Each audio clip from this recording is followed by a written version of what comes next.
Hey there, gang. Welcome back to Papa's Model Workshop. I'm Papa, and this is my workshop. So I mentioned that I'm now working on this 66 fleet-side pickup truck for the group build. Okay, I think I've shown you this before. And I'm working on the bed right now, and I elected to go with a wood bed, and I actually used real strips of wood. Now, I know that there's a decal that comes with this, and you could put the decal in here and it'll look just fine. I've done that before in other pickup trucks. But being it's a group build, I just wanted to do something that was maybe a little bit different. So I elected to go with an actual wood bed made of wood strips. And I'm going to go over with you today exactly how I did this. Now, this is a work in progress. This is not completed. But the basics of what I did was I took coffee stirrers. I've got a bunch of coffee stirrers that I always keep on hand there you go, right there. I use that for mixing paint and so forth. And this is the coffee stirrers, all right? And I simply measured the length of the bed, okay? And I cut off, obviously, the round edges to make it a straight edge. And then I cut it to size. And I needed, I think I needed 6 of them. 1, 2, 3, 4, 5. I needed 6 full-length strips here. Now, you did have to work on this area in here and up in here. Okay, see? Because you have the tire well coming up. So you had to cut around there. And also right in here, I don't know if you can see that. There you go. You have to cut around this little area here. Okay. Now, what I actually did, I'm going to try to move this camera, and I'm going to show you. Hang on, guys. All right. Let's see if we can get that on camera. There you go. I actually made a template right there. Can you see that? And I marked it top and bottom, left and right. So I have the proper perspective. Okay. And that was simply made out of Tamiya tape. Let me reposition this again. I had everything nice and positioned, and I went and messed it all up. Okay, I think we're back in business. But I made a template, and that was simply by taking Tamiya tape, all right, and lining the bed with that Tamiya tape. And then once that was done, I took my X-Acto knife. I've got an X-Acto knife here somewhere.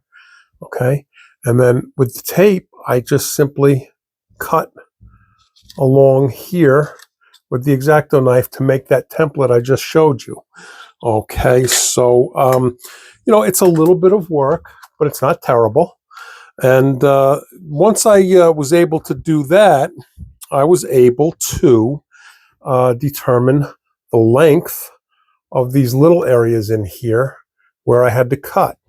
In addition to that, I took the Tamiya tape again a second time, all right, and I actually laid it right in this little area here. Okay, can you see that okay? And then I just drew with a pencil to make a template of these little cutouts that I had to make, and peeled the tape out and cut it according to the marks that I made with the pencil. And I had another template. Now, I'll tell you what happened.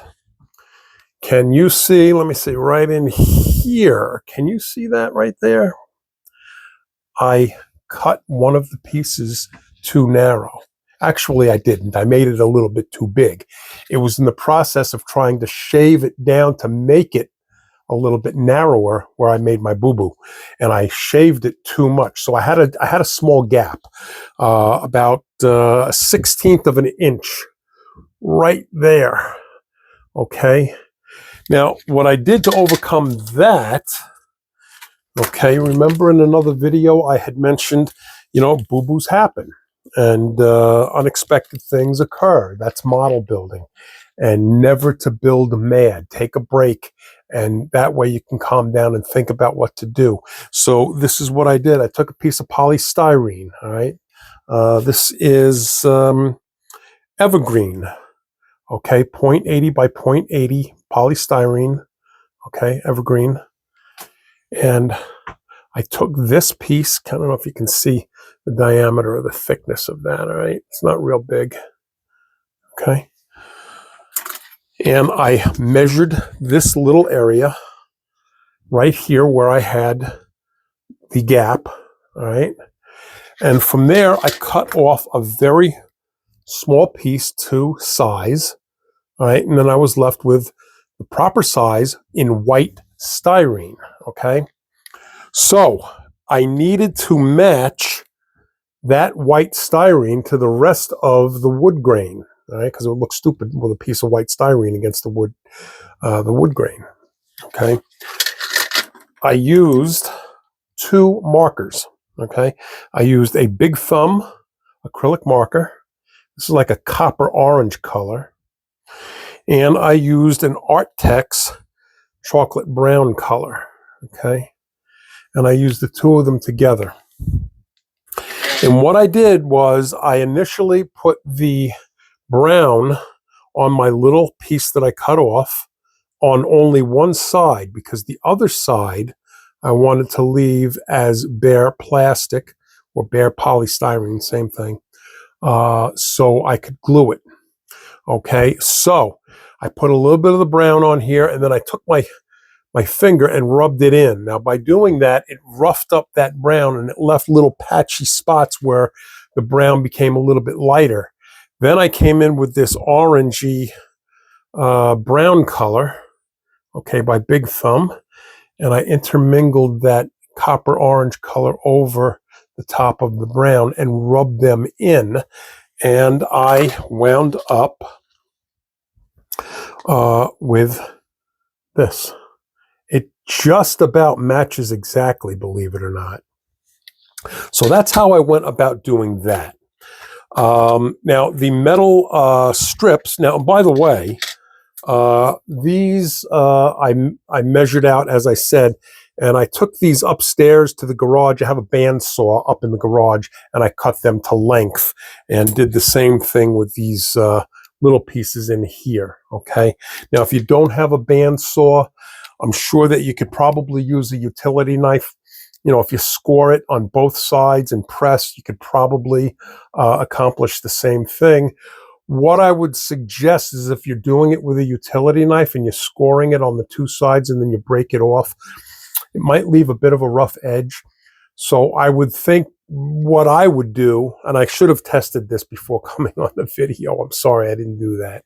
But if I was going to do that now, I think I would make the length of my wood plank just a hair longer than necessary, because when you break that off, it's going to leave a rough edge. The rough edge you can deal with. You can file that and you can bring it to the proper size if you only make it like a hair longer, and then you can refine that. On the bandsaw, it's a nice clean cut, but I understand not everybody has a bandsaw. If you have a rotary tool, a Dremel rotary tool, that'll give you a nice clean cut. So there are a number of options for cutting the coffee stirrers. Okay, so now let's discuss the metal strips that are going to go in between the wood planks. Now, you could leave this without that, but I think I want to try to finish this off a little bit better and put those metal planks in there. So what I'm going to do is I'm going to go back to my evergreen polystyrene. This is really, really thin. Can you see that? Okay. 0.010 by 0.030. All right. That's what that is. And I'll show you what I mean about this being really thin. All right. See that? I mean, this is like string almost. All right. So what I'm going to do is I'm going to put this polystyrene in between the slats. Just bear with me while I do this. All right. I can't see, so I'm going to put the polystyrene in between the slats, just like that, okay? Now, before I do that, because again, I don't want this to, sit there and look white, I'm going to paint this a metal color, and I think what I'm going to do is I'm going to go with, where is it? What is this? Yep, this is it. Okay, I'm going to go with the Vallejo metal color, and this is steel, I think that's what I'm going to use. I'm going to use the steel, or I'm going to maybe use the aluminum. No, I don't want to use silver. There's aluminum in here somewhere. Yeah. Okay. So I'm going to test these two colors to decide if I want to go with aluminum or steel. But I'm going to paint these strips that metal color that I just showed you, one of the two, either the steel or the aluminum. And in fact, I have it all set. These are my pieces right there. They're attached to double-sided tape. Actually, what this is to me, a tape just looped around. Because if I put this into the paint booth with the airbrush, this is going to go flying all over the place. So that's the reason why I have that taped. Okay, haven't done that yet, so I'm going to do that for you, and then I'm going to put them in here, and we'll see what we've got. Okay, so hang on. Okay, so before I actually get into the paint booth and decide, I'm going to show you this. Okay, this is the Vallejo metal color that I just showed you. Okay, this right here is the steel. And this up here is the aluminum, just a little bit brighter. Okay, see the difference between the two? All right. I'm thinking I actually kind of like the aluminum. It's a little brighter, but in the reality of things, you know, this truck is sitting outside all the time. And here's the steel on this side. Okay. This truck is sitting outside in the elements all the time. And that nice bright color that you see here is probably going to get dulled and end up looking like this darker color. So for that reason, I think I'm going to go with the darker steel color as opposed to the aluminum. So I think that's my thinking as far as that's concerned. So I'll see you over at the paint booth in a minute, okay? Okay, I lied about meeting you at the paint booth. I'm going to show you how I'm going to mix this up. So I'm going to use the Vallejo steel, as I mentioned, okay? And I'm going to use my Vallejo thinner, all right? Vallejo is a very finicky kind of paint sometimes. It doesn't react well with other additives, so I wouldn't use other thinner or anything else with Vallejo paint. I would stick with their product, and you know, if you do that, you shouldn't have much of a problem at all. So as I said, I'm going to mix this 3-to-1. So I'm going to put this in my mixer, all right, and get that going. Okay, I gotta hold the top on these larger bottles. See, and I got stuff falling down already. If I put a bottle like this into this mixer, I don't have to worry about it. It'll hold in place real well. But these larger bottles, if I don't hold the top, what'll happen is this thing will shoot out like a missile. Okay, so anyway, I've got that mixed up real well, and I'm going to measure this out. And I'm not even going to use the dropper that's contained in this cap. I'm just going to measure out 3 parts. And again, I got to put on my glasses because I can't see. Okay. So there's 2, and there is 1. Okay. I measure it 2-to-1, 2 plus 1 like that, instead of going all the way up to the 3. Because for some reason, this thing just doesn't make it up to 3. It'll go up to about there, and then it stops. So anyway, there's my 3 parts of paint right in there. And I'm going to add my 1 part of thinner right here. Okay, we've got 1 part thinner right there in my mixing cup. And it's always a good idea to get into the habit of closing up your bottles immediately. That way you don't set them down and you have an accident where you hit it and spill it, which I have done many times in the past. So, okay, and I'm just using my dropper or pipette. Some people call it a pipette. I don't know if it's pipette or pipette, but I call it a pipette. So I'm just mixing that up real well, and I'm going to fire up the compressor, and I'll see you over there. Oh, by the way, let me show you this. I think I mentioned this a while ago, okay? I have my paint mixtures of the paints that I usually, let's see, I drop that down a little bit. Okay, I keep a lot of my paints that I use on a regular basis. I keep the mixing ratios right up here. Okay, and right here, you can see this is the mixture for the Vallejo metal. All right, and I've got a whole bunch of, again, my mixtures all up here. Okay, so I can just see all of this at a glance. Okay, and, you know, that's just what I do. It helps me. All right, so let me see you over at the paint booth. Okay, we finally made it to the paint booth. Okay, so here we have our strips, all right, glued to the paper plate. Okay, and we have our paint mixture, okay, and we're just gonna dump that in. It's not gonna take a whole lot, excuse my arm. And I always test to make sure, okay, that everything's flowing. And I'm just gonna go over this. Okay, hope that's showing up on camera.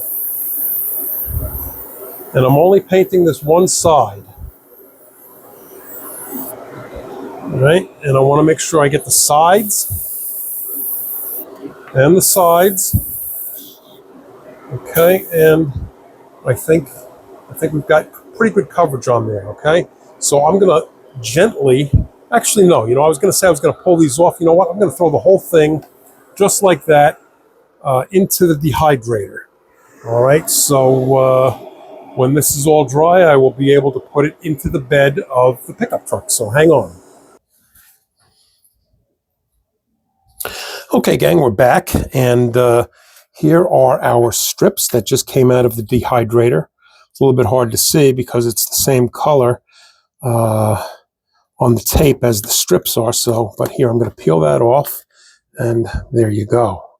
Okay, and I think that color came out okay. Now I put one in, okay, and I can't see the way this camera is set up. Excuse my voice, I'm getting over a cold, and I kind of sound like Darth Vader. That's what I'm trying to say, Darth Vader.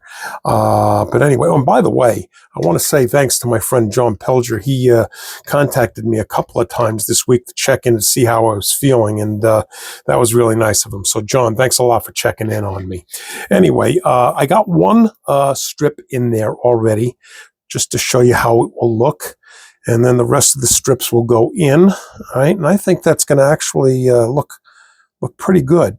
So I'm going to put this one strip in, and then I'm going to pause the camera because you don't want to sit here and watch me go over all 6 of those strips. It'll get a little bit tedious. What I did is I'm using my Loctite super glue, all right? And I put a little bit out here on the paper plate. Okay, I think I mentioned in the past that I like to use these plastic-coated plates for things like testing color for paint or for putting out glue. And I can use my toothpick to pick up just a little bit of glue and go right down this seam. I hope you can see that okay. All right. And this glue dries rather quickly. This glue works very well, but that's the one drawback to it. It does dry quick, so you have to move rather quickly when using this. So the glue is applied. Here is my styrene piece. Okay, I'm going to lay it right in there. Okay, and I'm going to hold this with the tweezers while it sets up. Okay, so I don't glue my fingers to the bed. Right, and that's not too bad looking, I think. Okay, so I'm going to continue with the rest of this off camera because, like I said, I don't want to bore you. It gets a little tedious doing all this, and I'll check back with you when I have this done. Okay, hang on.